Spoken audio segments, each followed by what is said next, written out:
ఆ రోజు నుంచి మళ్ళీ ఆ 30 ఏళ్ళు అని చెప్పేసి సరే పెళ్ళి అయ్యే రోజు వరకు నాకు పిల్లని ఎవరు ఇచ్చేవాళ్ళు లేరు బ్రో. అంటే ఇంకా నా పెళ్లి గురించి టాకే వచ్చేది లేదు మా ఇంట్లో.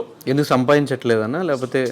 నేను అప్పుడు ఎంత బ్రో 48 కేజీలు పెట్టినోని, 50 కేజీలు నా హైట్ ఇంతే ఉండదు, 6.3, 48 కేజీల వెయిట్తో మా అమ్మ సూసైడ్ చేసుకున్న ఇంటికి ఎవరైనా అంటే ఎందుకు సూసైడ్ చేసుకున్నదో, ఎన్ని ప్రాబ్లమ్స్ ఉన్నాయో, ఆ ఇంటికి మళ్ళీ కోడలు ఎవరు ఇవ్వాలనుకుంటారా?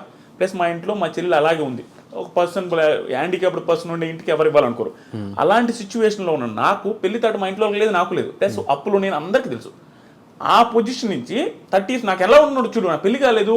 ఎవరికైనా ఒక పర్సన్కి ఎలా ఉంటుంది బ్రో, జాబ్ లేదు, పెళ్లి కాలేదు, అందరూ అడుగుతారు. మన ఫ్రెండ్స్కి మన ఫైనాన్షియల్గా ఇదేంది తెలీదు. మన బయటికి ఫ్రెండ్స్కి ఏమంటారు, ఫోన్ చేసి ఏం మామ ఎప్పుడు పెళ్ళి అంటారు. మనం ఏం చెప్పలేము, ఏం చేస్తున్నారు అంటారు, ఏమి చెప్పలేని పొజిషన్. ఆ టైంలో వెనక ముందు ఆలోచించుకుంటే అంటే ఇంకా లిటరల్గా ఆ పొజిషన్ ఎట్లా ఉందంటే